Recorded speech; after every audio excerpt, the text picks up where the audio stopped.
आप सभी को ब्लैक स्टार का प्रणाम। आज लगभग 1.5 साल बाद एक बार फिर से एक नया एपिसोड बना रहा हूँ यूट्यूब पे। और इसका नाम है एपिसोड नंबर 23। और इसमें करेंगे कमांडो 3 विद्युत जामवाल के ट्रेलर पे थोड़ी सी बात। तो मैंने तो देखा नहीं था ट्रेलर, मैंने बहुत बाद में देखा, लेकिन जब मैंने देखा तो मुझे ये लगा कि ऐसा ट्रेलर हिंदुस्तान में बन कैसे सकता है। ये वो ट्रेलर है जिसने हिंदू धर्म पे बहुत बड़ा आघात किया है। अगर आप इसका एक एक सीन देखेंगे तो आप सीधे समझ जाएंगे कि ये ट्रेलर बहुत ही सोच समझ के हिंदू धर्म पर प्रहार करने के लिए बना है। अब इस ट्रेलर पे जाते हैं। मैं ट्रेलर तो यहाँ पे नहीं अपलोड कर सकता ड्यू टू कॉपीराइट रीज़न, लेकिन उसमें क्या है उसकी चंद बातों पे आप गौर करें। तो ट्रेलर की शुरुआत कुछ ऐसी होती है कि कोई 12-13 साल की कोई बच्ची होती है, वो कहती है कि वो स्कूल नहीं जा सकती, उसकी सहेली नहीं जा सकती क्योंकि इन्हें छेड़ा या मोलेस्ट किया जा रहा है। और मोलेस्ट और छेड़ने वाले कुछ और कोई और नहीं बल्कि अखाड़े के हनुमान जी के भक्त हैं। अब इसमें अगर आप देखेंगे तो अखाड़ा दिखाया गया है और उसके पीछे हनुमान, उसके बीच में हनुमान जी की मूर्ति, और वहाँ पे कुछ पहलवान प्रैक्टिस कर रहे हैं।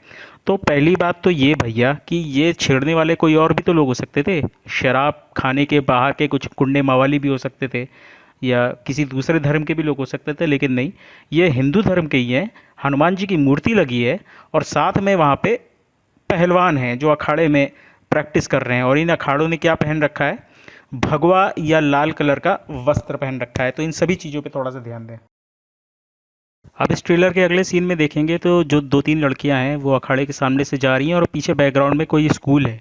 ठीक है, तो पहली बात तो ये जो पहलवान लग रहे हैं ये मुझे समवेयर अराउंड हरियाणा के लग रहे हैं। और जो स्कूल था वो तो आर के पुरम दिल्ली में था। तो दोनों में तो भाई अंतर है। और ये स्कूल अचानक से अखाड़े के सामने कैसे आ गया? फिर जो लड़कियां हैं वो हरे रंग का कोट और हरे रंग का ड्रेस पहनी है, और जो पहलवान उन्हें छोड़ने आ रहा है वो भगवा या लाल वस्त्र का पहना है। इनकी गंदी सोच पे ज़रा ध्यान दीजिए। और इसके बाद जो पहलवान बात कर रहा है वो हरियाणवी में कर रहा है, वो हिंदू है, ये साफ तौर पे दिख रहा है। और हनुमान जी की तरह कान में बाला उसने पहना है, और वो कहता है कि लड़कियों से कि हम तुम्हारी जो है स्कर्ट यहीं सबके सामने उतारेंगे। तो भाई कौन सा पहलवान आज तक आपने देखा है या कौन सा भगवान का भक्त ऐसा देखा है जो ऐसी हरकतें करता हो? भाई मैंने तो नहीं देखा। अब इसकी अगले सीन में बात करें तो विद्युत जानवाल आता है, लड़की को बचाता है हीरो की तरह। और किससे? हरे कोट पहने वाली लड़की को बचाता है उस पहलवान से जो छेड़ रहा था भगवा या लाल कलर के वस्त्र पहनते हुए। और विद्युत जामवाल फिर क्या करता है? वो लाता है पता नहीं स्कर्ट या नीचे पहनने का कोई कपड़ा, और वो भी किस कलर का है? पीला हो सकता था, नीला हो सकता था, बैंगनी हो सकता था, अब नहीं, वो लाल रंग का ही होता है। अब इसके बाद चलिए हम इतना भी मान लेते हैं कि चलो ये कोइंसिडेंस था। इसके बाद जब पहला वार विद्युत जामवाल पर जब एक पहलवान करता है तो पता है वो कैसे करता है? ना हाथ से, न तलवार से, न किसी और चीज़ से, बल्कि गदे से। और गदा जो है वो हनुमान जी का प्रतीक है, तो गदे से ही वो वार करता है। तो इस पिक्चर में दिखाना क्या चाहते हैं? दूसरी बात, जिन्होंने अगर रामायण पढ़ी हो तो उनको ये पता होगा कि हनुमान जी या लक्ष्मण जी, मतलब हम तो इतनी इज्जत करते थे अब महिलाओं की कि जब राम जी ने कहा कि भाई सीता माता को पहचानना है या उनका कोई जेवर वगैरह है उनसे पहचाना जा सकता है, तो उसमें लक्ष्मण जी ने कहा था कि मैं तो उनकी सिर्फ पाँव की पायल ही पहचान सकता हूँ क्योंकि इससे ज़्यादा, इससे ऊपर तो मैंने मेरी नज़र नहीं गई। तो ऐसा जो धर्म है उसमें ये दिखाना कि छोटी छोटी 12-13 साल की लड़कियों का स्कर्ट उठा के दिखाना, और जो लोग ऐसा कर रहे हैं उनको भगवा वस्त्र पहनाना, और उसके ऊपर उनके बीच में हनुमान जी को दिखाना और ये कहना कि हनुमान जी के भक्त ऐसा कर रहे हैं। और ऐसी कमांडो 3 मूवी हमारे यहाँ सेंसर बोर्ड में पास हो जाती है। धन्य हमारा 70 साल का ये सेकुलरिज्म जिसने हिंदुओं को बर्बाद करने में और बॉलीवुड को जिहादी बनाने में एक कोई कसर नहीं छोड़ी। इसके बाद अगले एक सीन में आप फिर देखेंगे कि विद्युत जामवाल कई लोगों को मार रहा है और फिर एक आदमी आता है उसको, और वो उसी तरीके से, और इसमें जो गदा भी आप देखेंगे तो वैसा ही है जो हमारे दिमाग में रामायण के समय में है कि भगवान हनुमान जी या सुग्रीव जैसी गदा लेते थे वैसा लेके आ रहा है। और विद्युत जामवाल दोनों पैरों से छाती पे मार के उसको गिरा रहा है, और बाकी चारों तरफ भी आप निगाह डालेंगे तो लाल या भगवा वस्त्रों में जो पहलवान है वो गिरे पड़े हैं।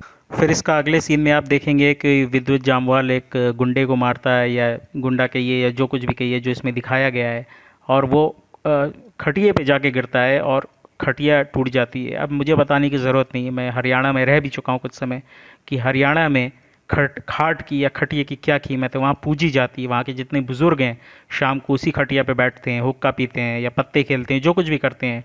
तो खाट कोई, अगर आप भारत के किसी दूसरे राज्य में जाएं तो शायद उतनी वैल्यू नहीं होगी, लेकिन खटिया की हरियाणा में बहुत वैल्यू। और ये खटिया टूटना एक प्रतीक है जो शायद आप समझ ना पाएँ, लेकिन बहुत अच्छी तरीके से हिंदुओं को और हिंदू धर्म को, हिंदू धर्म से जुड़े हुए लोगों को और हरियाणवी लोगों को कितना नीचा दिखाने की इस पिक्चर में कोशिश की गई है, खासतौर कि इसके ट्रेलर में। अब इसके बाद इस ट्रेलर में एक सीन आता है, इसमें दिखाता है कि विद्युत जामवाल एकदम हीरो है और ये सब जो हैं जितनी लंगोट पहने हुए हैं, ये जो भगवान हनुमान जी की पूजा करने वाले, ये सब बलात्कारी, हत्यारे और मोलिस्ट करने वाले हैं। और इसमें उन सभी के बीच में अचानक हनुमान जी की एक मूर्ति दिखाई देती है और उसके पीछे एक जो छज्जा है वो भगवा रंग का है और 4 लाल कलर के भगवा झंडे वहाँ पे फहराए हुए हैं। तो आप खुद समझ लीजिए कि क्या दिखाने की कोशिश की जा रही है। और सबसे शर्म की बात है, मैंने तो ये ट्रेलर अब देखा, लेकिन ये बहुत से लोगों ने देखा होगा, ये पिक्चर रिलीज़ कैसी हो गई। सेकुलरिज्म के नाम पे क्या आप हिंदुओं की माँ बहन करोगे, हिंदुओं के धर्म पे जूते मारोगे, सब कुछ दिखाओगे और हनुमान जी का भी अपमान करोगे, और इसके बाद भी ये पिक्चर या ट्रेलर कैसे रिलीज़ हो गया, कोई एक्शन क्यों नहीं लिया गया। शायद 200 देशों में हिंदुस्तान अकेला ऐसा देश है जहाँ पे वहाँ के बहुसंख्यकों को ऐसे इस तरीके से नीचा दिखाया जाता है। अब इसके बाद जो होता है, लगभग ये ट्रेलर एंड होने वाला है, लेकिन बहुत ही चालाकी से 2 सीन देखिए। सारी लड़कियां जिनको कमज़ोर दिखाया गया है वो हरे कोट और हरे कलर के वस्त्रों में खुशियां मनाती हैं, और जो गिरे हुए हैं पिटते हैं वो अगले ही सीन में दिखाया जाता है कि लाल और भगवा लंगोटों में और कपड़ों में सारे जो है हनुमान जी के भक्त नीचे गिरे हुए हैं। तो ये है जो ये ट्रेलर बना था कमांडो 3 का।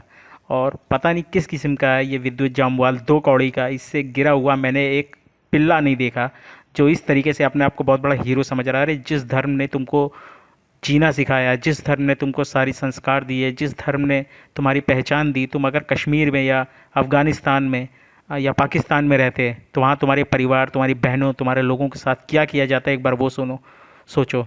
सब कुछ देने के बावजूद भी ये इस तरीके का देशद्रोही इंसान है, ये इस किस्म का घटिया मानसिकता का आदमी है जो अपने धर्म के खिलाफ इतने गंदे ट्रेलर में जिसने ये रोल किया है। और मुझे समझ में नहीं आता, शायद इसके बाद भी लाखों हिंदू ऐसे होंगे जो विद्युत जामवाल जैसे एक नंबर के देशद्रोही, धर्मद्रोही इंसान को वो शायद अपना हीरो माने। पता नहीं कैसे मानते होंगे, मुझे तो पता नहीं।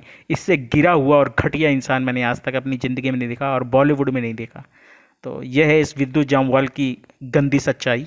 अब आते हैं इस लगभग 5 मिनट के ट्रेलर के आखिरी डायलॉग पे।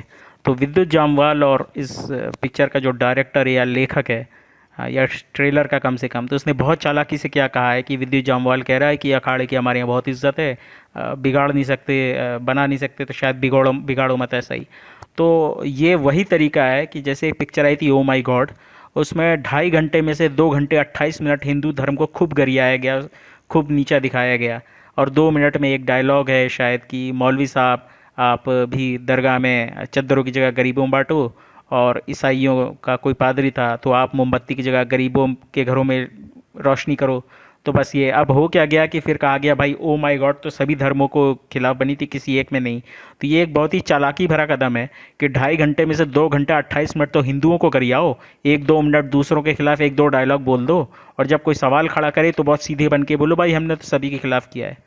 तो विद्युत जामवाल भी ऐसे ही 2 कौड़ी का इंसान है, गिरा हुआ इंसान, जिसने आखिरी में यही एक छोटा सा डायलॉग बोल के ये दिखाया है कि ये जो ट्रेलर है या जो कुछ भी था, ये किसी के खिलाफ नहीं, हम तो बड़ी इज्जत करते हैं। अरे तूने जितनी इज्जत की है और तूने जो कुछ भी किया है वो बहुत साफ दिखा है। और मुझे बहुत दुख है कि हमारे देश में भारतीय जनता पार्टी का इतना बड़ा रोल है, मतलब सेंटर में है। हमारे यहाँ विश्व हिंदू परिषद, बजरंग दल, करणी सेना जैसे इतने बेहतरीन संगठन हैं, इसके बावजूद भी हम इतने ज़्यादा मजबूर हैं कि इस प्रकार की हिंदू विरोधी मानसिकता कि एक ट्रेलर तक को हम शायद रोक नहीं पाते या एक्शन नहीं ले पाते हैं।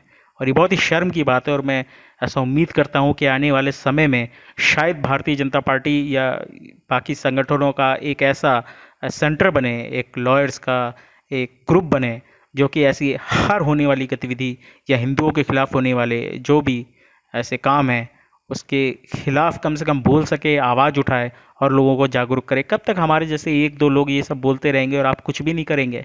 विद्युत जामवाल को उसी समय जेल में ठूस देना चाहिए था और कम से कम 10 साल की इसको कैद देनी चाहिए थी। इस ट्रेलर के, इस पिक्चर के डायरेक्टर को, प्रोड्यूसर को, सबको जेल भेजना चाहिए था।